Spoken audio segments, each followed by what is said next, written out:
If more of you supported the show, I'd be less sick of podcasts. The blah-blah-blah. Sending out good vibes. Blah-blah-blah. Good vibes. Good vibes. Blah-blah-blah. Good vibes. Good vibes. 108 breaths of deep gratitude and prayers for guidance and protection. And put on a didgeridoo and shamanic drumming track. Shivers or vibrations and stuff like that.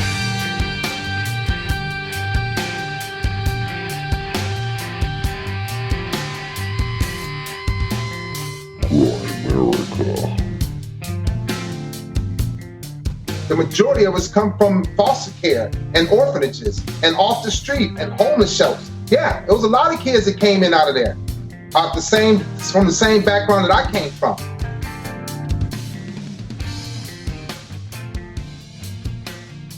Okay, guys, welcome back to the Grimerica show. One of our one-a-day episode specials. Celebrate our 6-year anniversary week. And this one here is going to be Leon Walker talking about child abuse and his time in the Navy and substance abuse. And then it's a bit of a wild one. It's a wild card. Yeah, I missed that one. Yeah, you weren't here for this one. Graham, I skipped the podcast. Dunlop's here today. He was busy playing hockey. Hockey. Actually, it was an important game. It was the final. I think we hockey. won. I think we won that night. I think we won the whole thing that night. You were hosting the trophy while I was hosting the podcast? Yeah. Otherwise, I would have missed hockey for that.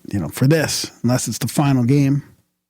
Then you got to go? Yeah. And didn't you get a couple assists? Oh, yeah. I always get a couple Assists, couple goals? Yeah. You're the most valuable player of the final game? I don't know. I can't remember. Did I show you the picture with the hat and all that and the little? Wearing your little Was that the night? Mammoths jersey? Yeah, that might have been that night. Good for you. Go get him. Go get him. So thanks for Hey, anytime. Do you have a little bio? You said you wanted to do more of that? Well, I wasn't here today That for day. that day. You're here today. Yeah. That was a good chat. Leon was fun. It was a good sport. I forget which publicist asked us to have him on, so we had him on. I didn't really know any background on him, but we had a great chat. Adam Loyal came and helped out, sat in. We'll see what you guys think about it. I'm sure you'll let us know. You always do. We like it.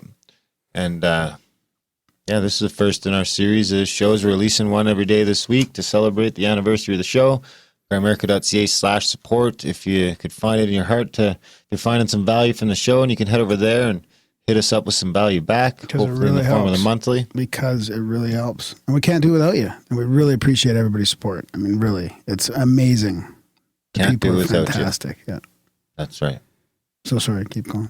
I think that's all I got. Support the show, Grimerica.ca/support. I'm not going to go to the socials or anything during these shows. We're going to keep them probably short and sweet because we don't have a ton of content to do 5 you seen intros in 1 week. Godzilla We're not yet? used to that. No. That's pretty Is it out? Yeah, it's pretty cool. Is it Lots loaded of- with propaganda? Yeah, pretty much. How did you know? I could Did you just hear guess. about it? No. Like she's looking at her emails. There's a climate change email there, which is interesting. And then, humans are the virus, right? So the one main character is trying to let all the monsters. Oh, spoilers for the. Yeah, easy. You probably shouldn't spoil it yet. But- Let's give it a couple weeks. But anyways, humans are virus. Right? Humans are the virus. It's like the sixth extinction thing. And then of course there's big black triangles in there, and undersea bases, and Atlantis, and ancient myths, Hollow Earth, Antarctica. I mean, it was full of conspiracies. Project Monarch. The whole thing was called Project Monarch, of course. I mean, it's incredible the way these things are just laced with real conspiracies. Well, maybe I'll have to watch it. Some guy was like, "It's the vortex to the inner Earth." I mean, it's just fantastic. You know what I realized is we forgot to do the quotes on the anniversary show. Oh, damn, we did too. Dun, dun, I'll dun, I'll look up a couple quotes. You'll for get next some for time, this yeah. one. The other thing we said we are going to do is run down the road trip. Oh yeah. So we'll start with Montana. What do you think of Oh, Montana? I love Montana. I love the drive from. Had you been there before? Yeah, well, once Once? I think, only once. But I like the drive from Great Falls to Helena, through that mountain hilly pass, kind of, and yeah. It's Ooh, I went the fantastic. back way when I went there. So I went because I had to go run into a friend of the show, Brandon, in Montana. Gave me a little care package that helped us get through the prohibition states. I think it helped the whole CAC. Eventually it did. Yeah, that's where it all ended up. And then I brought his book there for Randall to sign for him. I brought a bottle of whiskey for Randall. So anyway, we took the back way because we had stayed in Sprague because we left here so late Wednesday night. I only just made it over the border and stayed. And then we took the back way, and it was beautiful. So it took it, you had bypassed Great Falls, and it took like an extra 20 minutes. I went totally the opposite way through the mountains. Well, that's the way I told you to go, wasn't it? No, that's the way. The other way. You went west of Great Falls or east of Great Falls? I went west of Great Falls, but not till after Sprague. You were talking about crossing the border in a different place. Oh, right, okay. I still crossed the border at Sweetgrass. Okay. And then I cut through there. And then I was out running the dog around through the grass, and I was walking back to the sign say, watch out, rattlesnakes. Don't go in the grass. Wow. Yeah. I didn't see, I did see one. I don't know if it was a rattlesnake or not, but in Colorado, I seen a dead snake on the road. That was my own experience with the snakes. But I thought Montana was great. Bozeman was pretty cool.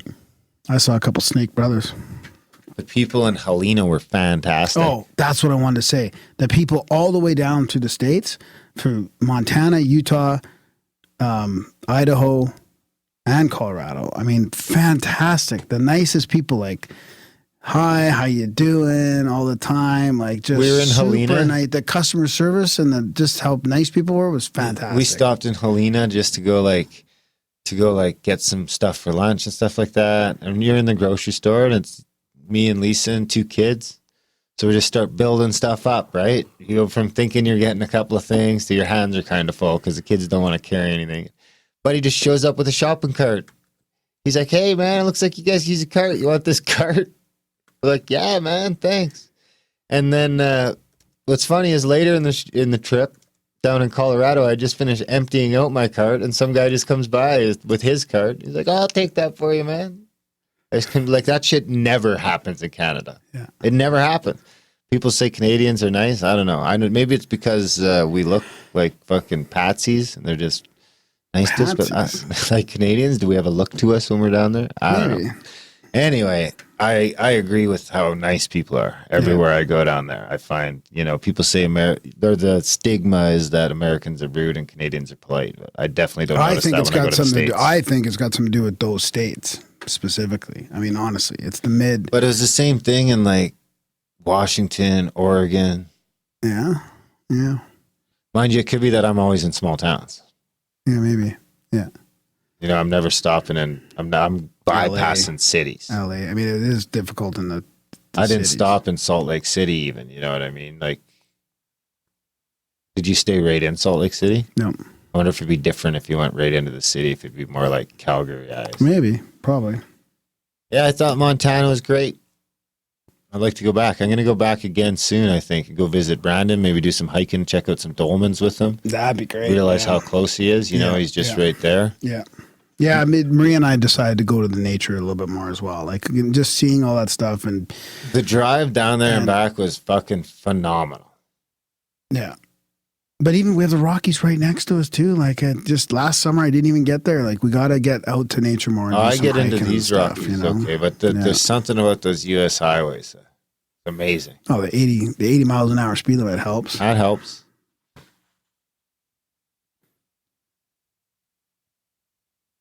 I mean, Yellowstone's only 9 hours away. You mean Bozeman in 8 hours if you go for it. You can be a Yellowstone in 10. Yeah.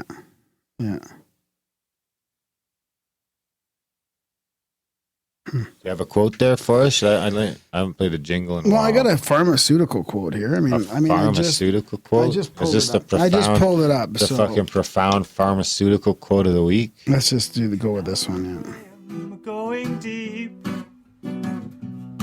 It's a profound pharmaceutical UFO quote of the week. So, you want to turn that down so I can read it? Words to ponder and critique. So, while our society seemingly has accepted cancer as an inevitable part of modern life, pharmaceutical companies are laughing their way to the bank. In 2014, the revenues for cancer treatments passed the $100 billion mark, and they are expected to rise to $147 billion in the coming 2 years. That's from Amy Goodrich, a journalist. Wow. That's a lot. No kidding. $147 billion. That's too much.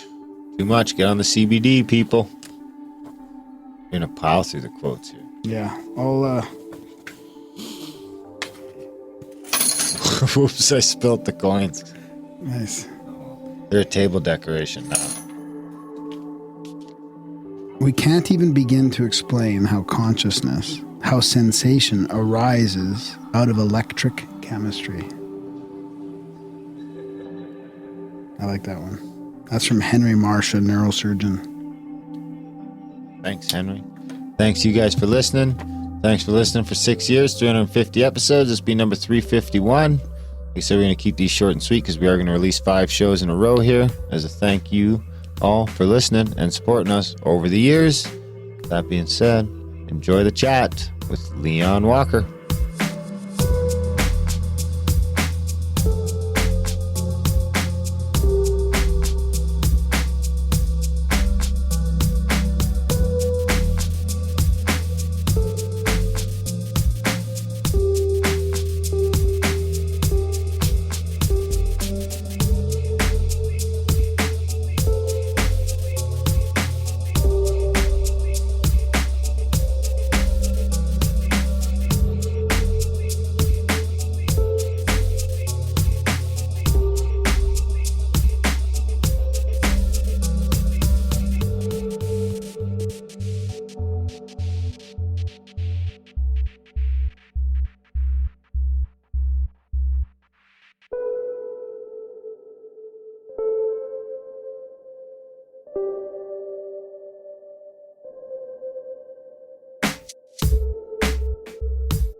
Okay, in Grimerica tonight, we got a special one. We got no Graham, so that's too bad. I'm sure you guys will be kind of sooky about that. But we got Adam sitting in, friend of the show, fellow Grimerican.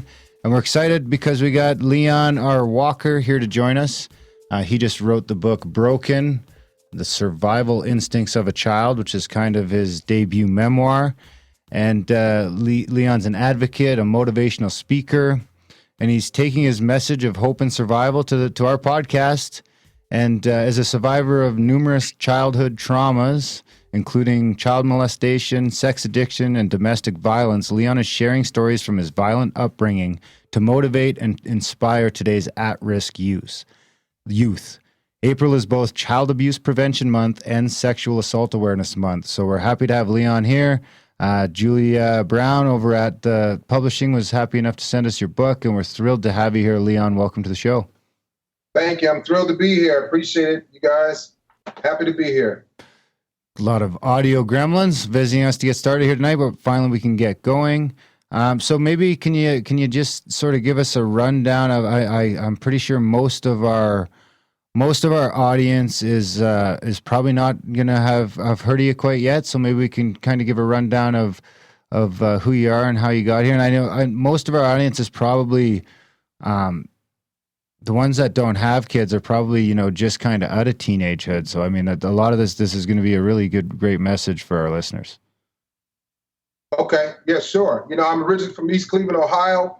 Dealt with a lot, get into that, but I didn't know what I wanted to do after high school. I had failed the test to take for the military. I failed it 4 times.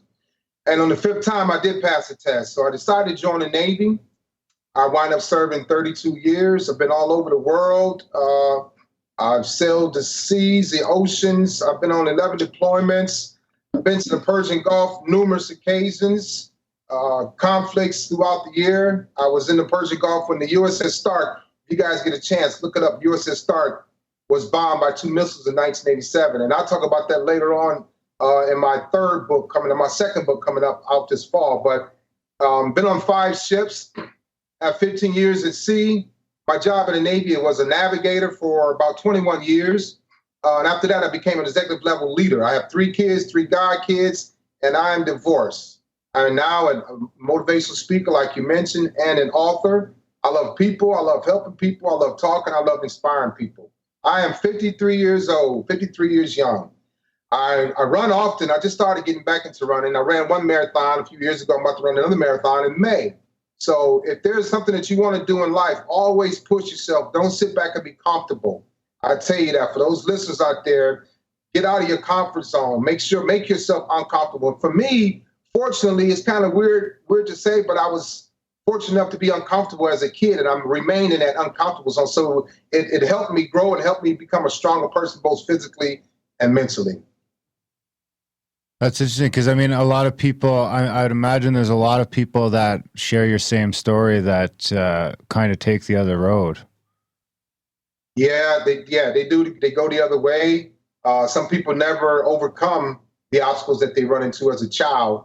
And some people repeat those obstacles as a child, as an adult. They hurt others, they hurt themselves. People wind up in jail, people wind up dead. And you're right, some people never get a chance to right themselves. And that was my main focus, to right not only my wrongs, but the wrongs that what they had, as far as what they have done to me, to make me the person that I was slowly becoming.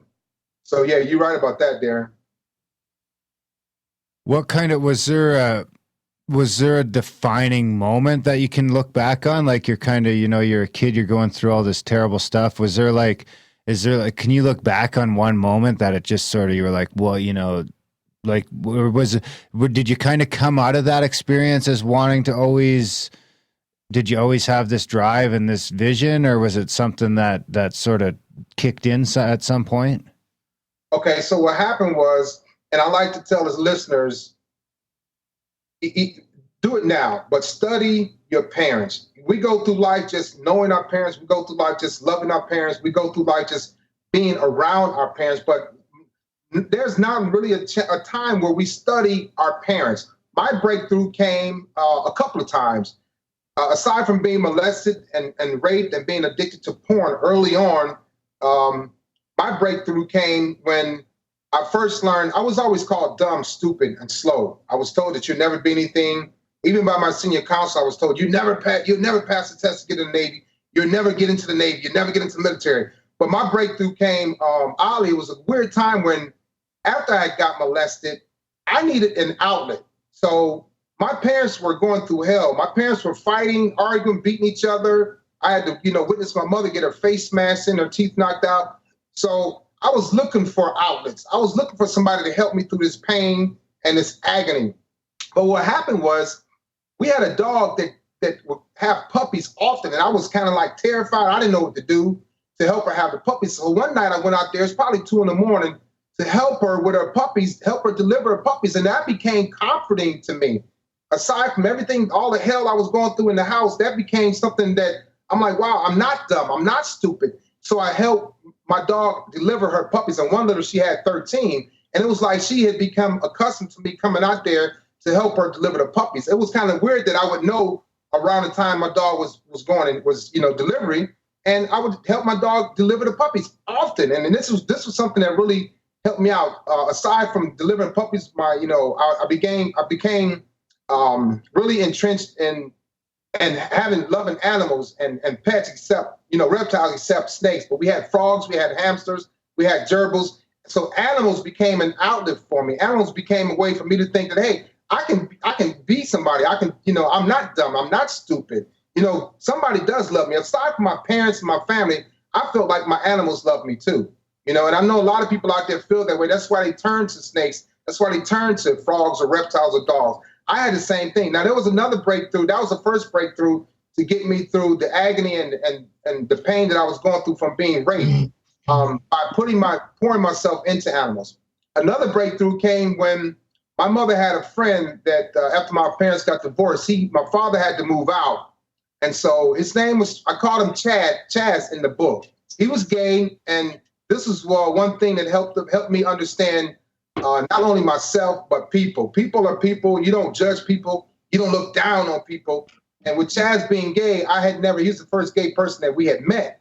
And so he was my first mentor. And that's what I talk about in my book, Broken. Chaz taught me about life. He understand that things will be okay. He made me understand. He talked about racism. He talked about loving other people and then liking people, not because of the color of their skin, but because of who they were. So this was a defining moment in my life. So I was in the 6th grade, and he helped me grow into being a young man by understanding life. I had a lot of aggression. I had a lot of bad thoughts. I had a lot of evil ways. And at the same time, while I'm growing, coming from being being molested, being raped, and being fondled by my uncle, Chad helped me get rid of a lot of aggression. What he did, I would talk to him, which made it easy for me to relate to adults at such a young age. I told him what I was feeling. I'm feeling this urge to watch porn because I've become addicted to porn too. I'm feeling this urge to watch porn, and we don't have porn. I know it's wrong, but I want to do it. I had to find a way to release. Well, even though Chad was gay, he never touched me. He never touched me at all, but he told me he's the one, sadly, maybe, and unfortunately, but he taught me masturbation. And it's kind of weird to say that was a turning point for me, but it was, because it took my mind off of being raped. It took my mind off of being molested. It took my mind off of wanting to watch porn all the time, because in a weird way, I got into myself. In a weird way, I didn't want to get into the young girls that was in my neighborhood, because being raped by an older person made me like older women. So the young girls in my neighborhood couldn't offer me anything. And this is what I experienced at 8, 9 years old. So I was an angry, hurt, evil, devilish little boy. But I had a couple of turning points. And then another one was my senior year in high school. My back was up against the wall. I had failed the ASVAB. ASVAB is this Armed Services Vocational Aptitude and Battery Test that you take to get into the military. You need a minimum of a 31 to get in. The max score you get is a 99. I'm a slow learner. I've always been a slow learner. And I had to find out a way to pass this test because my back was up against the wall. Aside from my senior counselor telling me you never pass a test, you never make it to the military, that hurt me. But the thing is, I had to finally dig down deep in my soul and find out, who am I? What can I do? What chance do I have in life? Nobody else was giving me a chance, so I had to give myself a chance. And that's when it all turned around, when I said, you know what? I'm not dumb. I'm not stupid. I had to start believing what I was telling myself instead of believing what other people were telling me. So I studied, I buckled down, I studied my butt off for this test. First time I took it, I got a 6. The second time I took it, I got an 11. I got a 19. And the fourth time I took it, I got a 30. My fifth time was a major turning point in my life because after that time, had I not passed it, I wouldn't have been able to take the test again for another year. Now, being in the inner city, you don't have many things to look forward to. You have drugs, you have prostitution, you're hanging out on the streets, you have truancy, foster care, orphanages, and those were things that I did not want in my life. So I finally had to apply myself and take this test one last time. And the last time that I took it, I scored a 31, which I got the minimum to get into the military. And that was a major, I had a lot of turning points after I got in the Navy, but that was a major turning point in my life. That was the most important and the most influential turning point in my life when I was able to pass that test by one point and join the Navy. How old now, are when you? you were joining, I'm sorry. Sorry, just how old were you? So I started taking the test at 16. And I kept failing it. 17, I kept failing it. And then when I finally did take it, I was 17. The summer of June of 1983, I finally passed the test. So I was 17 when I finally passed it. And I shipped off to boot camp November 21st of 1983. I turned 18 a month before I shipped off. was your reasoning for going and signing up for the ASVAB to go into the military as a self-discovery or trying to continue that fixing process? So it was a little bit of, it was both. Self-discovery came when I said, you know what? I saw my uncles in the Army. They talk about the Army. My father talked about the Army. And that made me feel like, you know what? I want to be a man like them. I really wanted to go fight for this country. I was a very patriotic young man. As odd as it may seem, you know, you don't find many kids 8, 19 years old that are patriotic. But however, I guess the trials and tribulations I was going through so early on made me think like an older person. It made me want to get out and be somebody, aside from being called dumb and stupid and being told I never amount to anything.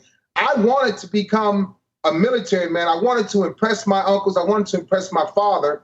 And so joining the military was a way for me to grow up quick. I knew I could become a man. I knew that they would hold me accountable.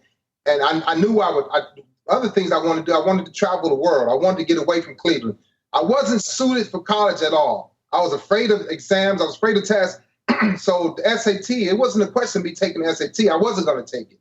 I avoided taking the SAT. So I knew then I'm not going to college. So only other way I had to take the test to get in somewhere was the military. So the military was a great way for me to prove to my uncles and my father that I could be somebody. I could be a man, and I could be very patriotic and fight for this country, which is what I wanted to do. Aside from that, getting away from my demons, yeah, it took me away. But you got to remember, when you join the military at such a young age, you don't get carded overseas when you go into the bars. You don't get carded when you go into the clubs, because you, as a ship, we pulled in.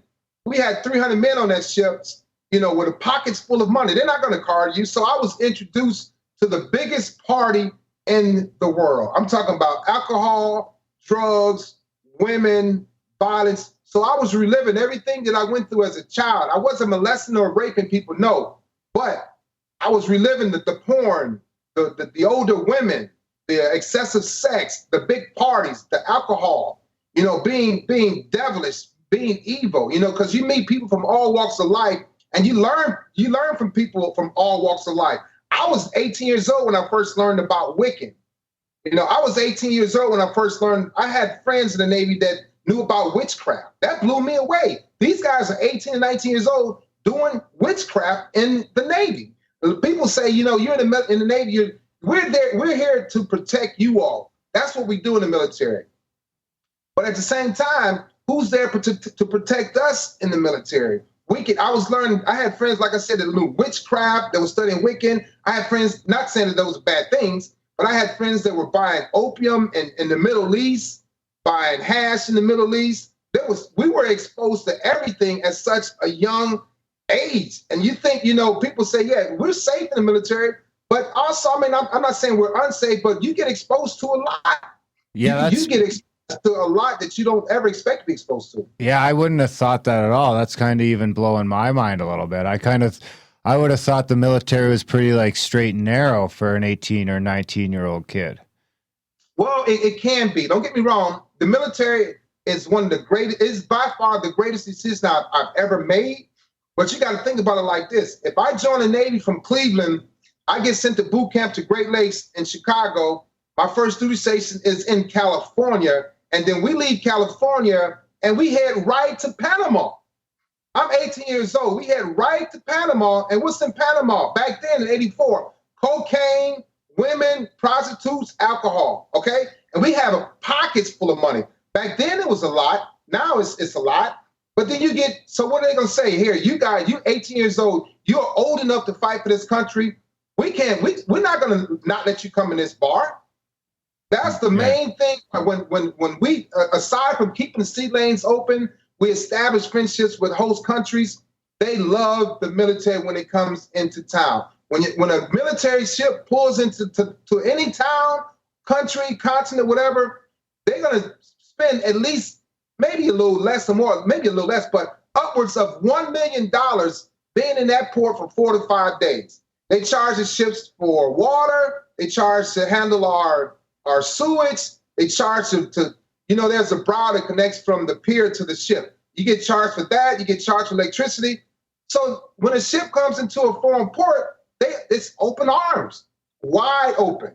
They don't ask you how old you are. None of that. You don't get in there. And another thing, the older guys are taking in the younger guys, breaking us in per se, whether it's drinking all night and seeing if you can work the next day, whether it's having women all night and seeing if you can continue to keep the same women the next day and the next day.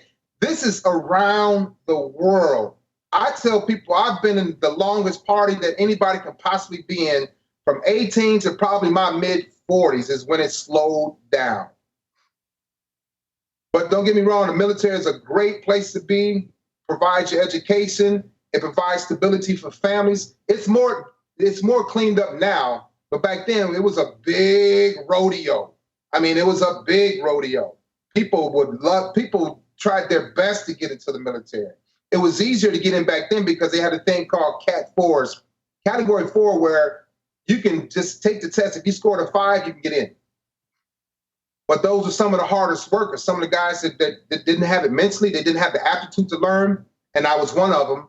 Those are some of the hardest working people, because not only do they have something to prove to stay in the Navy, they have something to prove to their family that said, hey, you're dumb, you never get in the military. And they wind up getting in, but yeah, it's one of the biggest parties. I had the greatest time of my life. It taught me a lot.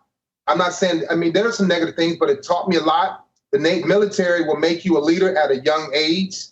It will teach you responsibility. It teaches you how to be prompt. Back then, there was a lot of divorces. There was a lot of drugs. There was a big drug epidemic. But I didn't have to partake in those drugs, and I didn't. But I did partake in the alcohol, which is a legal drug. I did partake in the prostitution, which was in some countries, it's legal. It's what they do. It's how they make a living. And in companies like the Philippine Islands, if a young lady doesn't want to be a prostitute, she gets punished for it. I don't care if we're in there in the Philippine Islands for a week long. If you want that young lady, I'm speaking of women that are of age, if you want her for every day for a whole week, that's what they're going to do for you, because we bring money. They want money over there. They want people to come to visit their country just to, boost the economy. And that's what we did. So it wasn't about telling us, no, we couldn't do anything. That was never going to happen. But now that, they cleaned it up a little bit, the world is being cleaned up a little bit as far as, being politically correct, having respect for yourself. The military is a lot healthier now. They crack down on smoking. They crack down on obesity. They crack down on drugs. When I went in, you can get busted for drugs 3 times before they kick you out. 3 times. Yeah, it doesn't matter if it was cocaine, heroin, meth. It did not matter. You can get busted 3 times on the piss test, and they even at the 3rd time is when you get kicked out. So I saw a lot of guys get kicked out for drugs, hard drugs. Like I say, we pull into Bahrain, the way they pronounce it in the Middle East, and we're being offered opium. We pulled into Turkey. We pulled into Turkey. You get offered all of these drugs. Panama was cocaine. Cocaine in Panama, you get into a bar, every bar had cocaine in it. You all don't know that because if you went, you may not have been exposed to it. But every bar, not only did they have alcohol, the alcohol was not what made them money. It was the cocaine.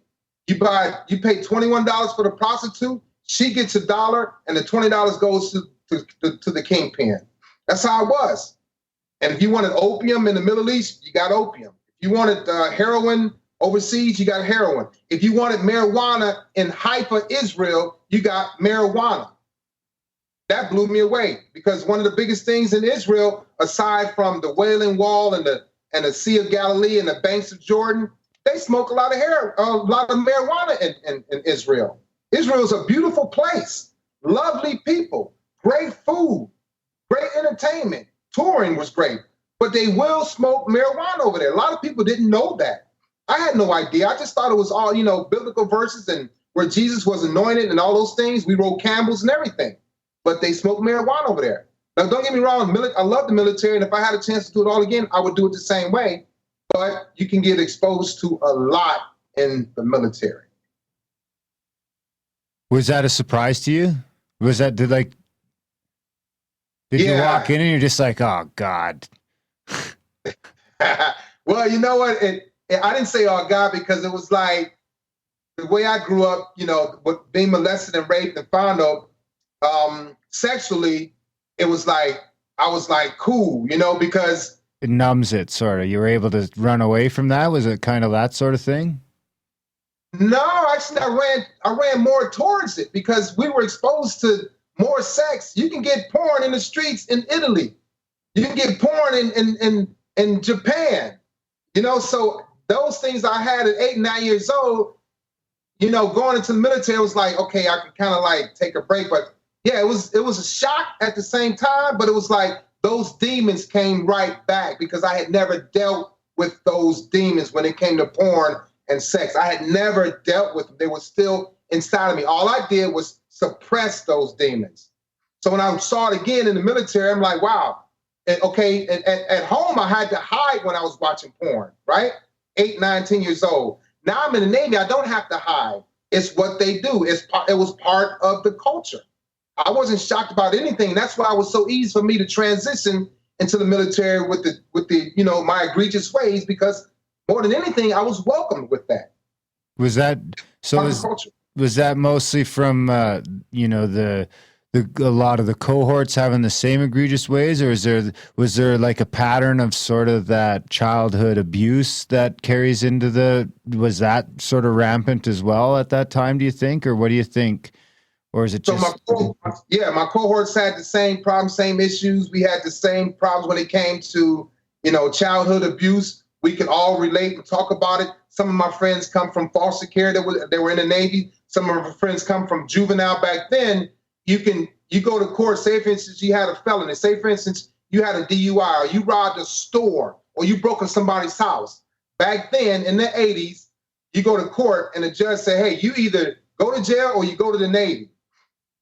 So we had those same type of people, just like me, like-minded people that were doing the same thing as a child. Now here we are all together in the world's most powerful military. So we worked hard and we played hard, but the majority of us thought just alike.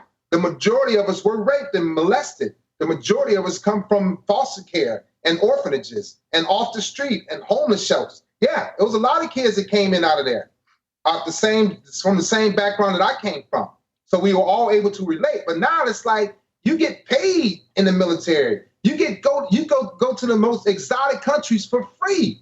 You got medical and dental. We didn't care about college. Those are the same type of kids that I was around. Nobody cared about college in the military back then. Not at all. It was like, wow, I'm free. I'm out of the orphanage. I got out of jail. I'm not in foster care anymore. Nobody's beating me up. Nobody's harassing me. Nobody's raping me. Now I'm in the military. But guess what? That same mindset when you come in the military, those guys that were rapists, those guys that were stealing and breaking into houses, guess what? That came back to them again. Just like my sexual demons came back to me, those guys still had those demons in them. They never fixed them. They came back. And instead of robbing somebody in New York, instead of robbing somebody in Philadelphia, instead of beating somebody up in Florida, they did it in the Philippine Islands. They did it in Australia. They did it in Italy. They did it in Singapore. So none of us got help with that. That's why you see a lot of guys get out of the military and they got PTSD. They have social issues. They have mental issues. And because they never deal with those demons. I never dealt with my demons until I was 50 years old. Now in the Navy, when you retire, you have to transition out. You have to decompress. The Navy SEALs go through it. The Green Berets go through it. The Marine Recons go through it. Even I went through it. You have to decompress. You go see a psychiatrist, a psychologist, a chiropractor, the eye doctor, the dentist. They check your whole body and you transition out. Well, with me, a lot of times when you transition out from the military, there's a time where they say, hold on, time out. We need to stop. They ask you certain questions, and based on how you answer that question, it tells the doctor which way they need to go and how they're going to determine your illness. So that's when I found out that I had PTSD. That's when I found out that I had addictions as a child that I never dealt with. That's when I found out I never let the anger of my mother abandon me. I never let it go. My mother became addicted to crack in the 80s. We lost my mother 3 times. The first time we lost her is when we lost the house.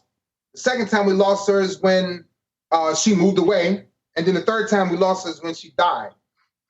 But yeah, so this is all on the exit interview of your military. So this is like your what are they like decommissioning or debriefing? This is in your debriefing. So this is like, so everyone who goes in the military, you have to go through these steps to get out. Sort of that's part of your debriefing or your discharge or whatever. It's part of your debriefing and your discharge, because what happens is the government has funds set aside for our disabilities. People have heart attacks in the military. People have brain injuries in the military. People develop PTSD.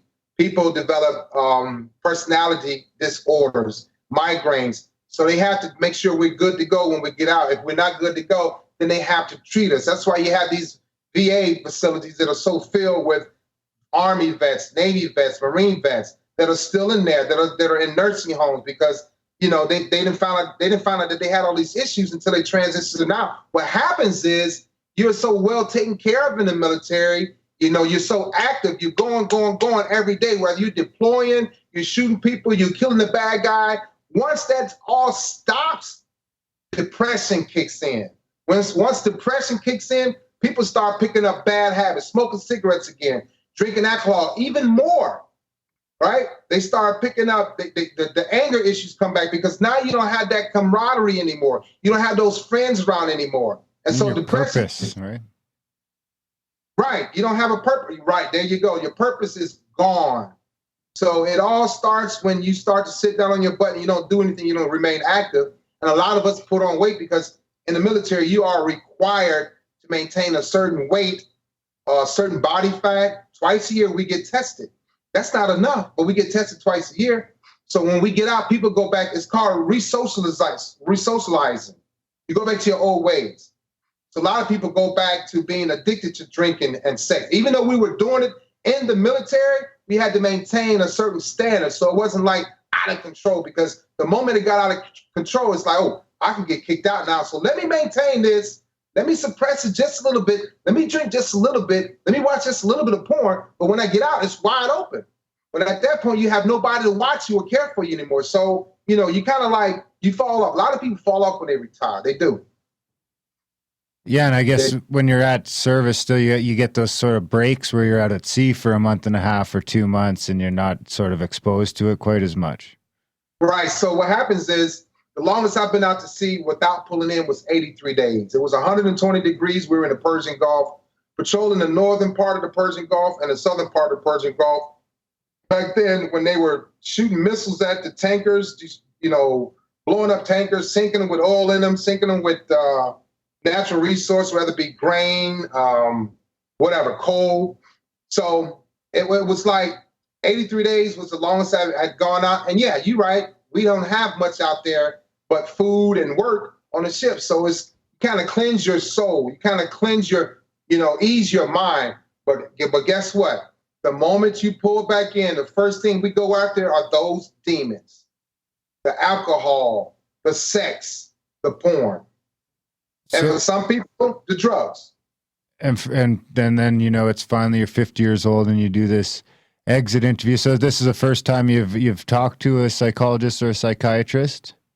Well, the first time I talked to a psychiatrist was in 1987, May 18th, for about 2 weeks, because on May 17th, 1987, when you guys get a chance, look it up, the USS Stark was hit by 2 missiles. USS Stark was hit by 2 missiles. You'll see a picture up there. The ship is sinking and it's burning. Well, I got the picture. You wish for. I always wanted to help somebody save a life. I got that chance. In the military, you're required to go to firefighting schools. Almost everybody in the Navy is a firefighter at one point in time in their life, in their career. So I was on the fire team because I'm like a rather macho guy, you know, very masculine. I want to do all the hard jobs. So I volunteered to be on the firefighting team. I was kind of told, and then I liked doing it. I went to the schools. We did well. Anyway, the USS Stark got bombed by 2 missiles on May 17th, 1987. We were at the USS Reed was at the southern part of the Persian Gulf. The USS Stark was at the northern part of the Persian Gulf. We got the call to go and assist them. It took us about 12 hours. We had both engines online. We're doing 25 knots for 12 hours. We get there, and the ship is tilted, it's sinking, it's smoking. My firefighting team was the first team to go on board that ship. And what I saw changed my life forever. I was 21 years and 7 months old, had no idea what I would see. But when I got there, I saw 37 dead men burned to death. We picked up feet, we picked up hands, we picked up fingers, we picked up heads. We didn't know what to expect when we got there. We were there for so long, death became the norm to me. Have you ever smelled burning flesh? If you never smelled it, it's one of the worst smells you will ever smell, and you never, ever forget it. Those 37 men died from that missile attack. They were burned to death. A lot of guys were burned to the floor, the metal floor. We had to peel them off the floor, and in doing so, one guy we peeled off the floor, all of this off his forearms, and the right side of his jaw came off. We had to scrape him off to death. So we found a lot of guys that were drowned within the ship because it flooded. They died from being boiled to death. So in the Navy, you have these things called emergency escape breathing devices. They don't have them anymore. They're used to escape from a smoke-filled space. So if your bedroom or your studio is filled with smoke, you turn around and you put that on, and it gives you 1 minute to get out, and you out. You can breathe inside of it. Well, they use those to firefight, and that's the wrong thing to do. And what happened was the heat was so intense, it burned to their face. So we had to remove that equipment off, and off came these guys' face, a lot of them. So we stayed there for a day. We shipped the bodies off. We stacked them up. We put toe tags on them, and we put them in body bags, and they put them on another ship in the freezer. And we stayed there. I was terrified to stay there overnight because it just felt like the devil was hovering over the entire ship. Well, the next day started the psychiatrist process. And up until this day, even now, I still dream about 2 or 3 of those men that I had to recover. We recovered 37 of them. I carried 37 of them. And it was one guy in particular that I still think about, and I still dream about, because he was about 6'3", and I didn't know that I was stepping on him when we were fighting the little fires. My friend said, "Hey, Leon, look down. There's a body under your feet." And I looked down, and he was there. Everything was burned. But I mean, his clothes, he was burned from inside out, but his face was all gone. It was just a black skeleton. And I went down to pick him up to put him in the body bag, and my arm hit his mouth and his teeth fell out. So I had to stand him up, and we stood him up. His head kind of fell down. You can see the insides of his neck, no eyeballs. Picture that. Imagine looking at something like that. And that's a face that I still see to this day. Even when I think about it, I used to get chills when I talk about this, but I don't get chills anymore. But I kept that in for my entire life, from 21 years old to 50. But at 21, that's when we started talking to psychiatrists to answer your question. So were you sort of shell shocked, or maybe you're still 21 and you got too much bravado and did you maybe kind of headstrong your way through that psychiatry? Yeah, headstrong, too much bravado, both of those. You hit it right on the head. Because it's, when you in the military, back then you come in, you're macho, you're cocky, you're arrogant, you want to prove everybody wrong.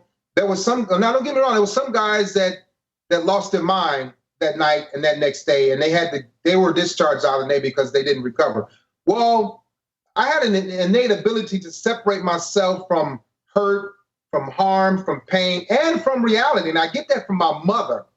And I didn't realize that I was processing that when I was going through this USS Stark incident, but that's what helped me get through that time, because I kind of blocked it out. I kind of suppressed it. And again, talking to the psychiatrist, I was like, "Doc, it's not a big deal. We were here to do what we have to do." But I didn't realize that it was etched in my memory for the rest of my life. And then moving forward, as I turned 50 and started talking to the psychiatrist, she wanted me to relive the story. I never relived it. I tucked it away, just like I tucked being raped away. I tucked being molested. I tucked it all away. But I tucked that away until I was 50, and she made me write it over, we talk about it too, but she made me write the story over and over and over again. And that's when I started tearing up. That's when I started telling her, you know what? I dream about these guys every single night. This is what I see. I had to draw her pictures. So that was her way of getting out of me, and she did, because I've never dealt with it. But, the bravado of all of that, and being strong-willed, strong-minded, and the fact that I inherited that from my mother, I was able to keep it down until it was really time for me to discuss it. And that's when I did, when I was 50 years old. Do you think the recruiting process of the military is kind of geared to get people that have that innate ability through their experiences to handle things like that and dissociate and deal with it while in the moment where they have to handle something?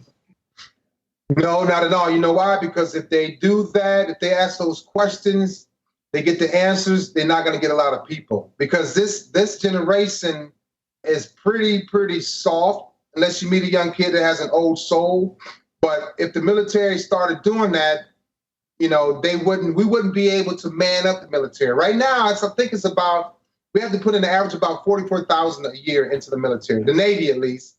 Years ago, it was 35,000 per year. But now I think it's like 44,000 a year that we put in. But no, if they were to ask those questions, they were to give those kids those type of tests, a lot of them would fail. That's why you have now special forces do that. They get to a certain point where if they don't ask the questions, they take them through a obstacle courses and physical toughness, mental toughness. They make them cold and wet for hours, and those are guys that break and quit. So that's their way of weeding out the weak people. But the only way to weed out the weak ones mentally, are the ones that don't have the aptitude to learn, is by giving them the ASVAB. If they take their test and they pass it, guess what? The recruiters are going to do their damnedest to get them into the military. So they're not going to have time. In fact, they're hoping and wishing these kids don't have any mental type of injury or illnesses. Because if they do, they're not joining. So the military, the recruiters have a quota per month. Every person has to put in 1 or 2 people per month. They are not, I was a recruiter. I did it for 4 years. So I know they're going to hope and wish that these kids don't have any type of mental problems or plates or screws in their body, because if they don't qualify. So can you take us through that sort of process of dealing with your demons? You know, you kind of, and I'm curious to know, in retrospect, if you think it would have, do you think there would have been any benefit to just dealing with those demons at that time at 21? Or was that, were we not there yet as a culture? No, as a culture, definitely back then wasn't there yet at all. We didn't even, I was ashamed, to be honest, I was ashamed of those demons. So I didn't want to deal with them. And in fact, I was the only one that knew about my own demons. However, those demons were my addiction. Those demons were what made me, would allow me to have fun. Those demons were my outlet. If I was angry or tired from work, I go smoke, I go drink, I go watch porn. I would try to chase as many and sleep with as many women as possible. So those demons were like an aid to me. Those demons were, just get me through life. And the culture back then, it wasn't even about talking about demons. They laugh at you if you tell people you had demons. I couldn't do that. I didn't want to do that. Yeah. Now that I'm older and more mature, and it's not that I'm embarrassed about it, but I want to tell my story to give back to people, say, hey, as a young man, you have these demons. You have to deal with them, because those demons are the reason why I couldn't stay in relationships.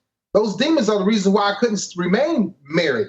Those demons were why I was always cheating. I was afraid to commit.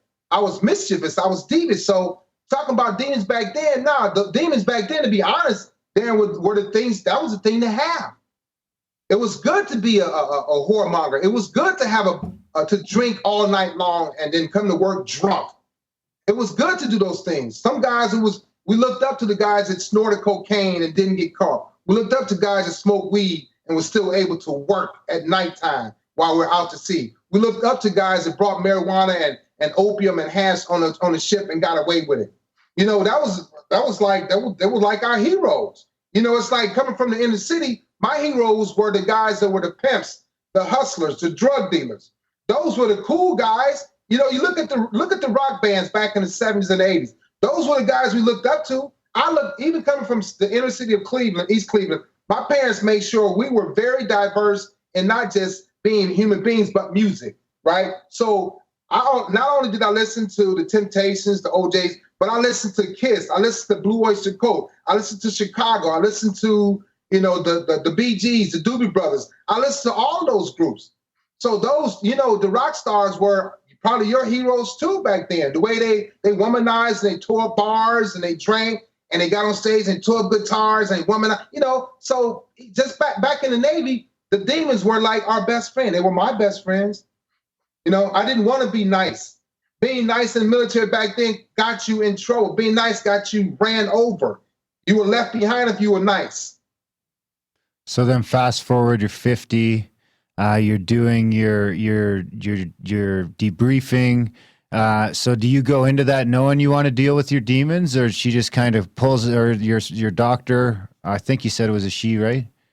She was able to pull that out of you. Now, did that start with the trauma and then go into all the childhood stuff, or did you go in wanting to deal with all that, or did it just sort of start dumping out started dumping out. I did not want to talk about it. I didn't want to deal with it.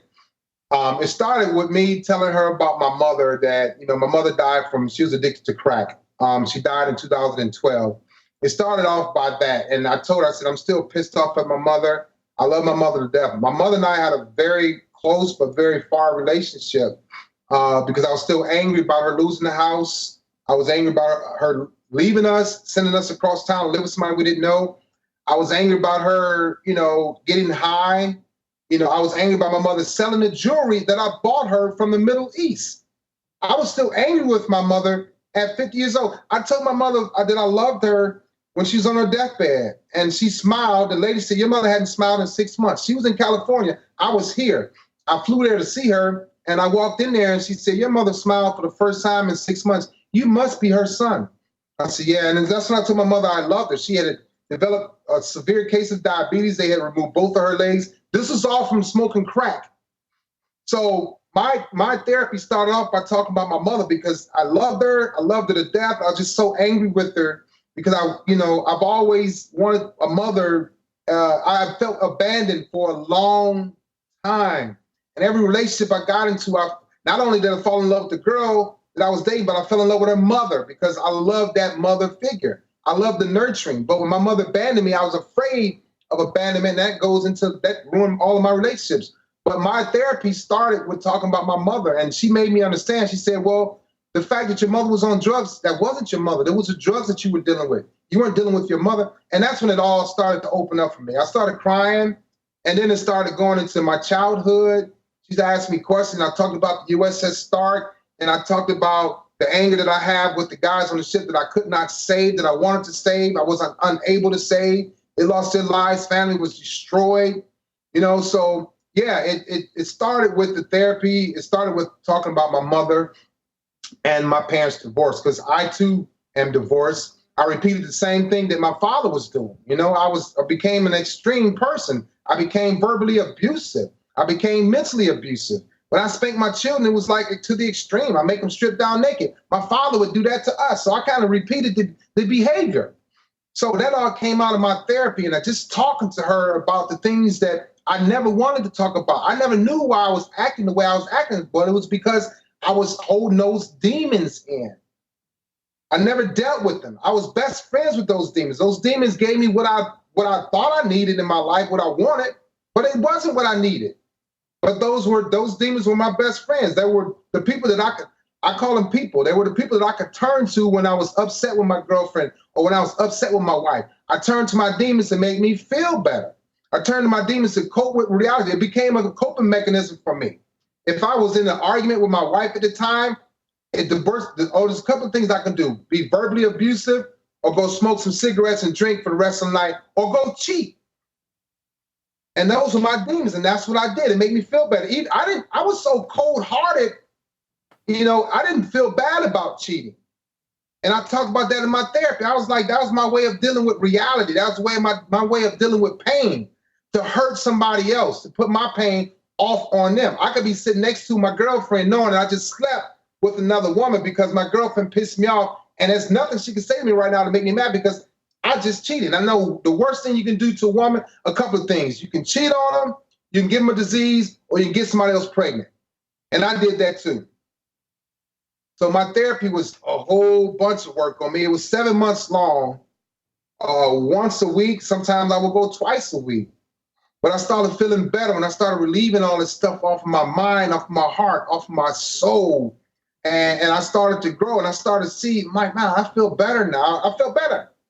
I had like 3 or 4 different people inside of me, 3 or 4 active people inside of me. And I had to just get rid of all of them by talking, accepting that I was, a damaged person. I still had that little kid in me that was raped and molested. I still had that angry, devious, devilish little kid deep inside my soul. I never let him out until I was 50 years old. If there's somebody else out there that's like having these same type of demons, like what is your suggestion as the first step? Is it to go to a therapist? Is it to, be more open with your friends, yourself? What's a good step? The first step is to identify them. Write those demons down. What are they? My demon is, I like methamphetamines. My demon is, I like porn. My demon is, I like bestiality. You got to look at those, write them down and look at them. And it should scare the hell out of you because it scared the hell out of me. And you can find a close friend that, that knows all your worst secrets, right? And you can tell that person. Also, you tell people, I found a few people that I can tell that I did not want to hurt or I did not want to let down. I said, look, man, this is I'm trying to get over these things, these demons. And they were like, what are they? And I'd show them, they're like, man, I didn't know all of that. Because in the military, you're required to have high standards. You're required to be a leader. You're required to be engaged with your people. So you can't let people see that side of you. I had to find somebody else that I can trust and say, hey, man, this is what I'm dealing with. So the first thing you need to do is I wrote them down. I wrote them down and I accepted it. I said, this is who I am. And then you have to tell yourself, I don't want to be this person anymore. I'm tired of it. Even though the porn and the liquor and smoking and stuff felt good to me, and having all the women that felt good to me, it was killing me on the inside. I couldn't concentrate. I couldn't be truthful to anybody. I was lying to everybody. You have to be tired of it too. You write it down, you have to be tired of it, and you have to be willing to go to the next side. What's next for me in life? How can I get forward, move forward? And also I had to, I said, you know what? I got to stop lying to these people that I'm leading. I didn't tell a lot of people what was going on with me, but I said, you know what? I can't tell these people to do this and I'm not doing it.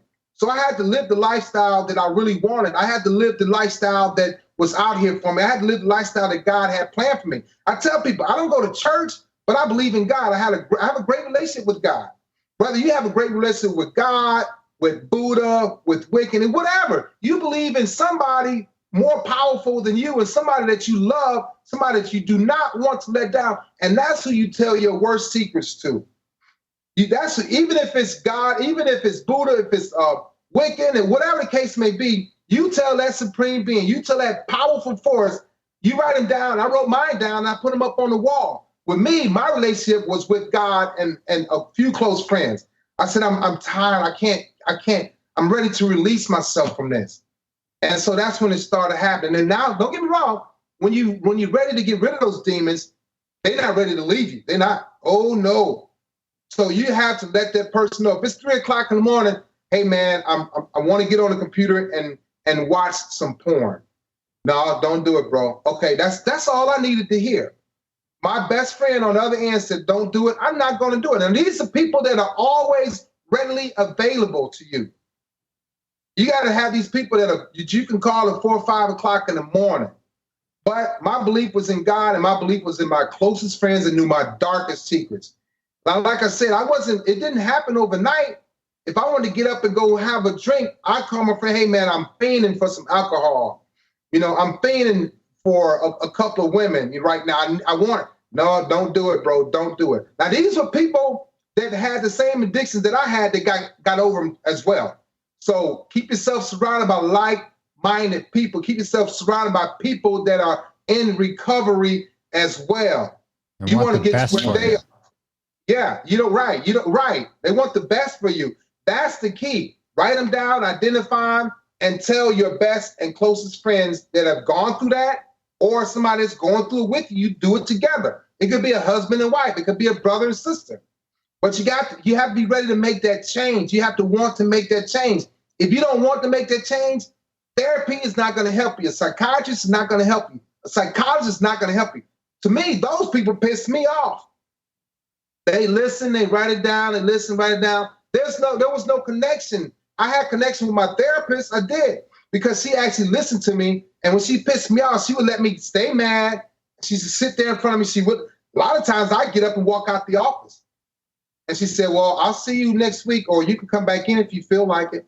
And I'm like, man, I can't be disrespectful to this lady. Now, that was another thing my father always taught me, to never be disrespectful to people. It was kind of odd because I was disrespectful to women by cheating, but verbally abusive just basic respect to my elders. And my therapist was an older lady, thank God. If she was younger, I would probably have been attracted to her on my way out. I was still dealing with demons, but I would sit there and she would let me vent and let me talk. But to answer your question, I wrote my demons down, and I gave a letter to my closest friends to say, hey, this is what I'm dealing with. Can you help me? And those are people, like you said, people that want the best for you, like-minded people that have already gone through those demons and it was kind of like hurting from it. Instead of having a beer, they'll have some water. Instead of having a juicy burger after smoking some weed, we'll have, maybe vegan, something like that. But I started changing my life to be towards a healthier lifestyle, mentally and physically. And over time, you start to feel better. Over time, you start to look better. over time, you start to think better. And that's what I wanted and I needed. My mind became very clear. But to answer your question, yeah, I wrote them all down and I shared it with people. Now, you mentioned before how as a child it was a breakthrough moment to be able to rear puppies and find that. Have you found this this continued like benefit in writing this book and being able to bring your story and help people in the same way?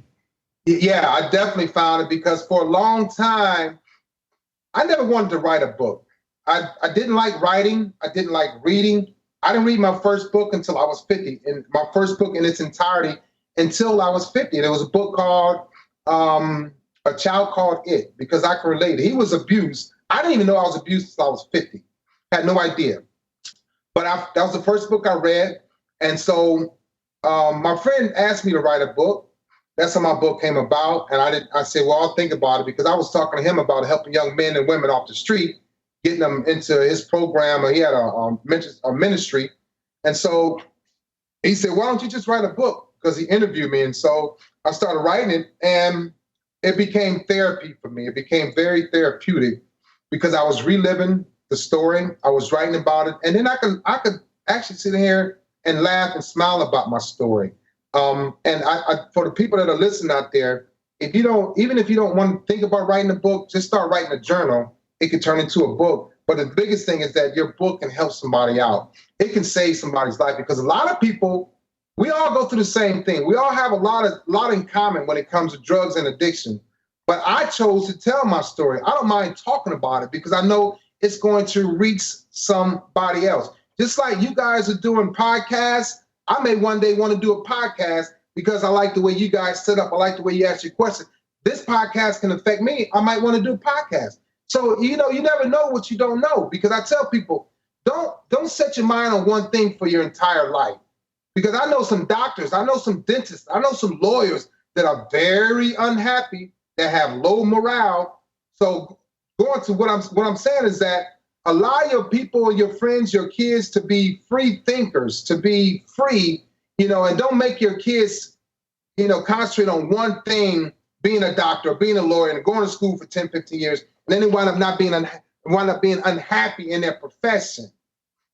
So what I'm saying is that now that I've written a book, it could be therapy for somebody else. They can read it, and it may prompt them. Matter of fact, I've had about 10 people over the last year to say, hey, man, you're courageous for putting your story out there. I would have never done that. I'm too scared. But reading your book, it helped me think about my past. Reading your book, I had a guy call me today. He said, I did a interview today with a radio station, the Tom Barnard Show in Minnesota, and he listened to the podcast, or he listened to the interview, and he said it made him think that about his family, and he made some phone calls, found out the reason why his father beat him so bad is because he didn't think that he was his son. So my book has opened up a lot of feelings in a lot of people, and now they want to write and tell a story. The biggest thing about this is that if you don't want to let it out and you keep holding it in, that means you're embarrassed about it, or you're going to continue doing the same thing over and over and over again. You're going to repeat those bad habits. So me putting this book out that could possibly reach thousands, hundreds of thousands, maybe millions of people, I don't know. I don't care about making money. I want to tell people myself, I want to help people. I want to be able to heal people. I have a gift to talk to people and inspire people. So the thing is, writing a book, if you don't want to put it out there, you hold it in, you're going to repeat that behavior. I guarantee you. I was one of those people that repeated the behavior for almost 45 years. Till I started talking about it, I used to tell people a little bit about my life just to help them out. This was when I was 19, 20 years old. I just have a simple conversation. They come to me and like, hey, man, I'm dealing with this. Well, hey, dude, guess what? I'm addicted to porn too. And we laugh about it. And so they were like, wow, it was that easy? I'm like, yeah, no big deal to me. But to answer your question, it was very therapeutic for me. It opened up a lot of things that I had forgotten about. It helped me apologize to some of the people that I had verbally abused. It told a story about me that people never knew, and it inspired people that had the same demons and was chasing the same addictions that I was chasing.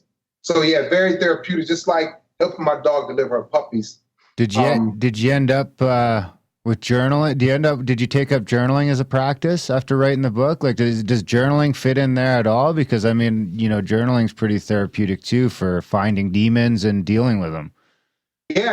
I do it daily. It's like, I don't plan to do it, but you have the notes on your iPhone, the little note thing. I could be driving. I will, because my memory is rather short in most cases. A thought comes to me and I pull over and I'll put it in my notes. And I'll come back home and I'll think about it. I'll look at it and I'm like, wow, there's something else for me either to discover, something I can talk about, something I can, help people, help somebody else out with. But a lot of times I talk to my friends and things that have come to me today, matter of fact, is the way I had, probably spanked my kids. My one friend said he didn't spank his kids because his father spanked him so hard. And, I was the opposite. I spanked my kids just as hard as my father spanked me, and I regret that. And he told me that today, and I started journaling about that, and writing it down. And like, man, I can't go back and fix that, but I'll never, ever do that again because it was something that I, in a weird way, not paid for, but I didn't pay it for, but I carried it forward in my life. And it was just the wrong thing to do. I didn't know any better. Oh, yeah. You didn't ask for that momentum and energy. It was dropped upon you. And, children learn. You repeat behaviors. You have to deprogram yourself. You got to deprogram. You have to deprogram yourself. And this book helped me deprogram myself, being therapeutic, delivering the puppies. Think about that. It all helped deprogram myself. Journaling, Darren, like you said, journaling helps me deprogram everything that I've gone through, because if I have to write things down and look at it. And if it looks scary to me, it's like, wow, even though it's here, when I see it, it gives me a different perception, of course. That's, and the other thing to think about, I mean, me and my wife and I, she watched most of it. I only watched a few of them, but there was just recently the Ancestral Healing Summit.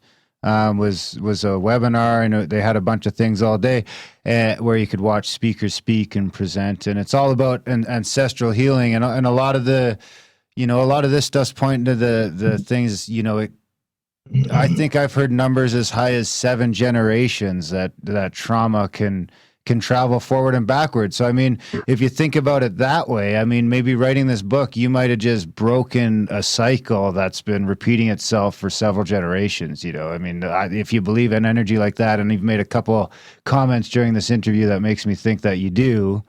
Yeah, Dan, and another thing, I'm sorry, I didn't cut you off. No, I was about done. The other thing I was going to say is it's never too late to say sorry either, right?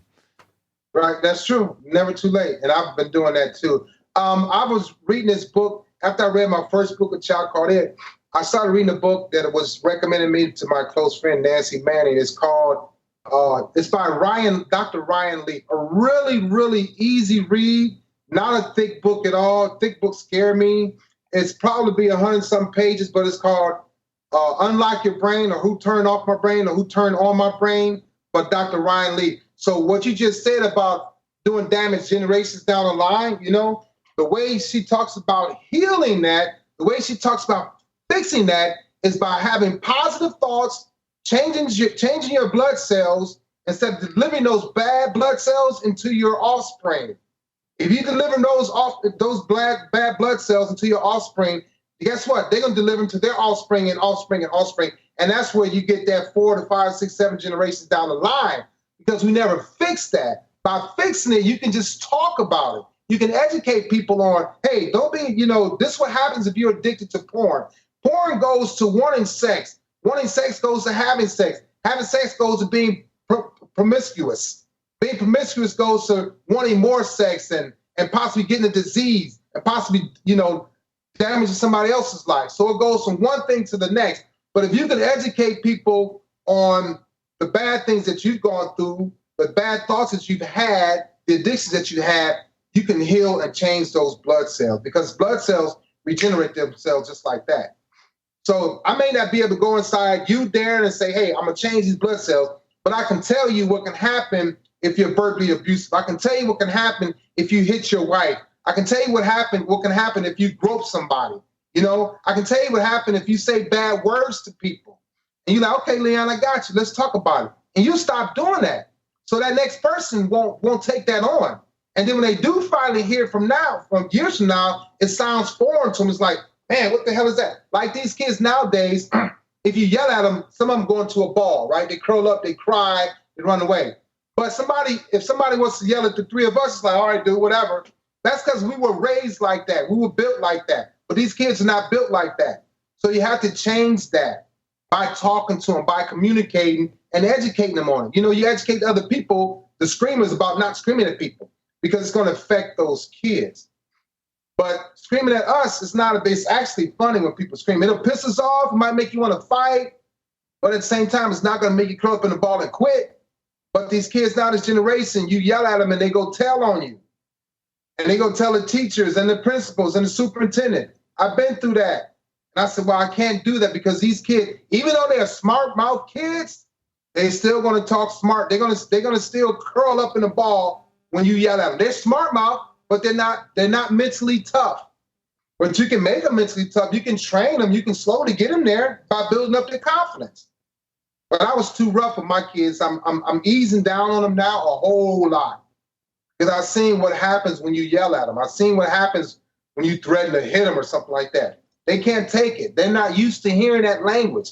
That's our language. That's not their language. That's our. We can talk to each other like that all day long. It's not a big deal. And then we go drink a beer or smoke a cigar, or smoke some weed. We cool. These kids, they're going to go do ecstasy. You know, they're going to go pop some pills. They go smoke some weed. You think about it. I haven't seen it. I've seen it with the white kids and the black kids when it comes to R&B. But I guarantee you, these kids, this generation, these kids are not tough, but they have an old soul. I learned this from being a teacher for 2 years in the ROTC program in the inner city. The school is predominantly Spanish, a few blacks, a few whites, but these kids have an old soul. I listen to all the R&B songs that they're singing nowadays. It's not like it used to be, but these songs are talking about hurt and pain and love and abandonment. They are. The new rock and roll songs might be talking about the same thing. You look at the country and western songs. Country western always talked about love and happiness and hurt and pain. But these kids are going back to that. They can understand it through music. They can understand it through conversation. But when you get mad and angry at them, they don't know what to do with it. They're old souls when it comes to words and music. But after that, when the music is off, they kind of lost because all they got is Instagram, Facebook, and Snapchat. That builds up their courage. That builds up their self-esteem. You know, so that's one of the biggest things we have. One of the issues we have in this world today is the communication, because you can communicate with somebody far, far away, but yet you don't communicate with anybody that's right there in your own household. You know, it's kind of weird, but yeah. But social media is a huge problem. Huge. They don't know how to communicate straight up, face to face. They shy away from it. But keep in mind, these kids have an old soul. If you sit down and talk to them one-on-one, if you're real with them and honest, they'll listen. I guarantee you that. You can give me any kid in any state around the world, and I can sit down and talk one-on-one, man to man, because they have an old soul. They will understand it. Even though they have the Snapchat and social media stuff, you can listen to some of the songs. If you have kids, listen to the songs that they're listening to now, and listen to the words that are coming from those songs. Listen to the words. Those words were said back in the 60s and the 70s. They are coming back. These kids are struggling with that because they're like, well, I understand this song, this music, and this is something, Dad, that you grew up on, but they can't understand. They don't have the work ethic. They don't. Well, we have the music, the lyrics, and the work ethic. We got it all. Yeah, we were just lacking the emotional intelligence, I guess. Emotional intelligence, right. And so these kids don't have that either. But we have the ability to go into that emotional intelligence. We do. Compassion, passion, empathy, courage. We have that. The EMIQ. We have that. But you teach these kids about that, like, oh, you know, they have they don't even have empathy. One big thing they do have, they got sympathy. They sympathize really quick. They want a hug. They want you to pat them on the back. They want you to give them something. That's right. But we can go back. We do have the EMIQ. We do have that passion, compassion, courage, and things like that. Empathy. Well, I like what you say there because I never really thought about those aspects as being really positive. So it kind of makes me think that, as generations go, that there's going to be a swing back. There's going to be a middle point somewhere in between this hardness and this extreme sympathy. It's coming back. It's like you say, the pendulum is swinging. It's probably about right here, 75%, maybe 50% of the way back. And that's what these kids lock onto. So if you ever want to get into a kid's mind, understand the music that we listen to and relate that to your conversation with them. I guarantee you can get their attention. I've done it for 2 years and it blew me away. I could sit there and talk. When I was teaching ROTC. I could teach firefighting, navigation, leadership, shipbuilding. Guess what? They liked it because it was different, right? I told them sea stories. But when I stopped teaching, I said, okay, now we're going to have real talk. Now we're going to talk about relationships. Now we're going to talk about divorce. And these kids were 14 to 17 years old. You know what they did? They put their phones down. I didn't have to tell them to put their phone away. They put their phones down and they scoop their chairs up and they listen.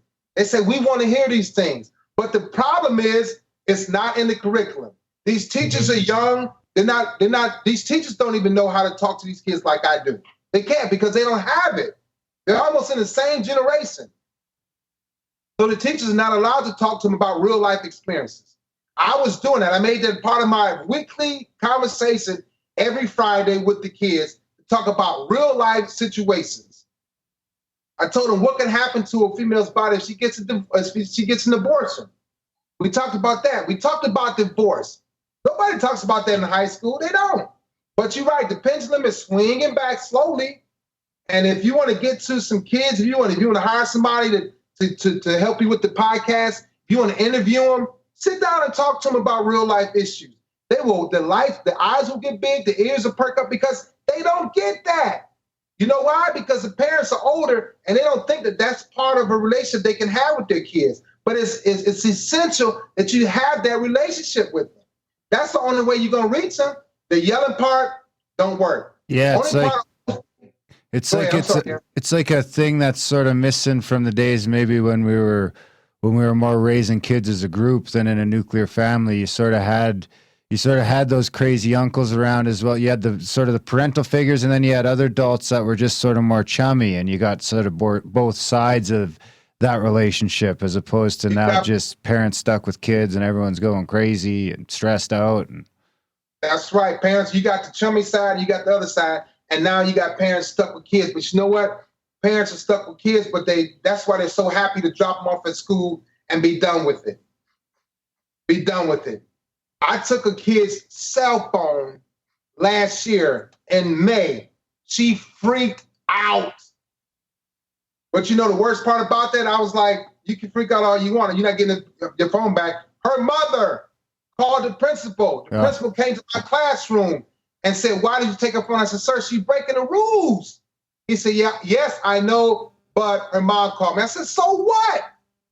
I had to talk to her mom. I said, look, I took your daughter's phone. You know why? She said, well, I said, because you don't take it. You never take your daughter's phone. So I took her daughter's phone and I said, look, how does it feel? She didn't like us, but she was breaking the rules. I said, you breaking the rules. And she decided she's going to join the Navy, right? So I said, you were wrong, but you called your mother and told your mother to take your phone. Your mother called the principal. The principal come talk to me.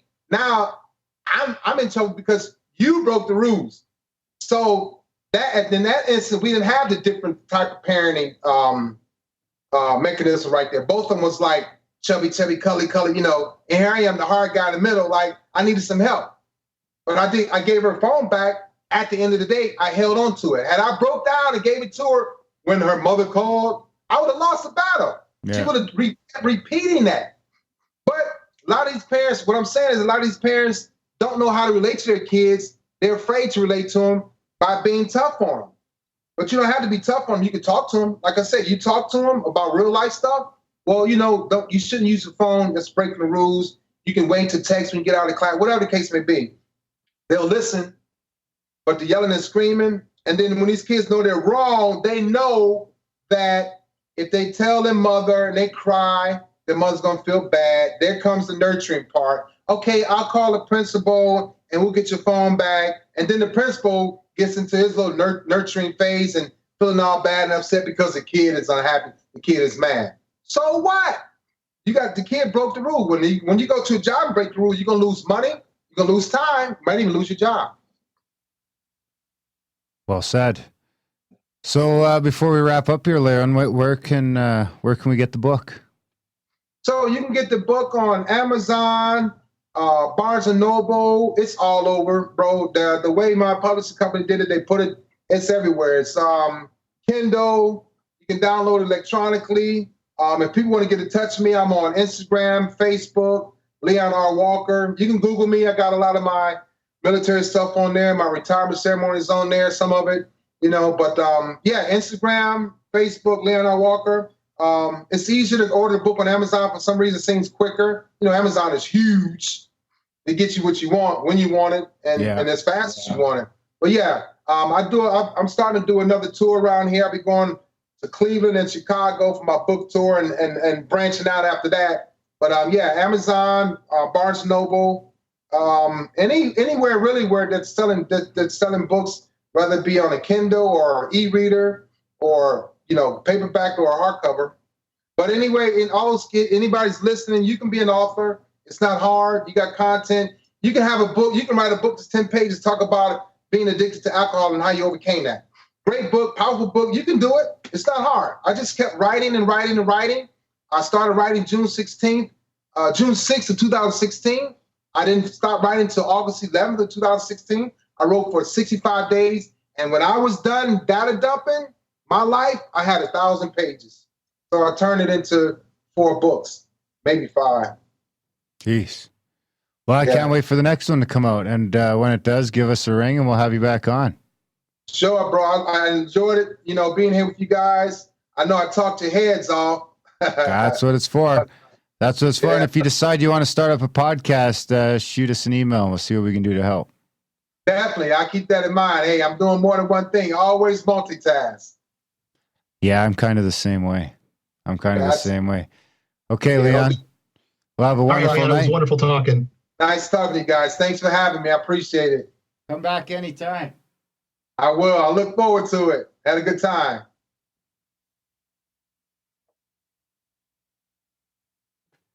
And that was a chat with Leon Walker. What'd you think, Adam? Oh, I thought it was good. I liked his, his journaling. I've had experience with therapists in the past, and I sympathize with them where you have just somebody there that you can't connect with. So being able to have an option to self-journal, to discover, to sit down with your friends, just, a roadmap that has worked for somebody else, that's kind of a cool thing. It's a nice little tool to stick in your belt. Absolutely. And I like the delivery too. I think it's an important message to sort of get that delivery from as many different angles as possible. And it sort of drills you into everyone's head that, we're all sort of, eking our way through life the same way. And it's okay to talk about it. Well, and one of the things I love that he's doing, and I remember this from my kid, it's oddly similar to his. I had a teacher named Mr. Randon, and he was a veteran. He was Navy guy, and he was at Pearl Harbor. So on the anniversary of Pearl Harbor, he's telling us about how his ship was bombed, how he woke up in the water covered in shrapnel. He finds his best friend dead, and then he shows us his dog tags around his neck. And it's interesting because they had the same thing. We had the teacher of the class was upset because we didn't get taught the curriculum that day, but that honesty of that situation in real life and what that person's gone through and what it meant to him, it really changed who I was as a person. It's something that I still think about to this day. So I love that he's sharing a story that, so changed his life. It's going to do that for other people too. It's wonderful. Absolutely. Big thanks to Leon for coming on the show. Big thanks to Adam for helping me do this while Graham was off gallivanting or absent without leave, whatever you want to call it. And yeah, awesome. Check out Leon's stuff. Get the book.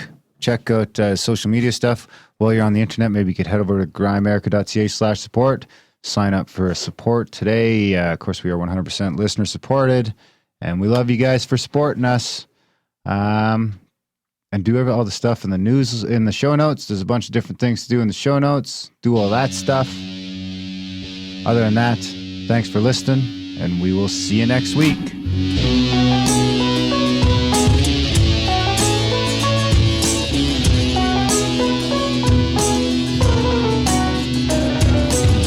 Your mind's on fire, all the color red in a blue lagoon. In a storm in Bermuda, you've dive bombed into a seashell swoon.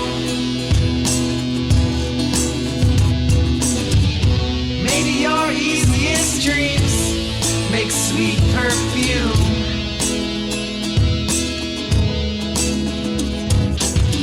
While you're yawning, yet not breathing in a hospital room. Should I call for help?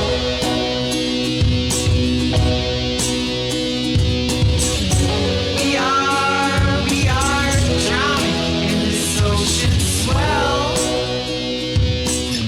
Let's start from scratch, quit living these lies, and become unattached. The idea of some far-off future is the fuel for your worries.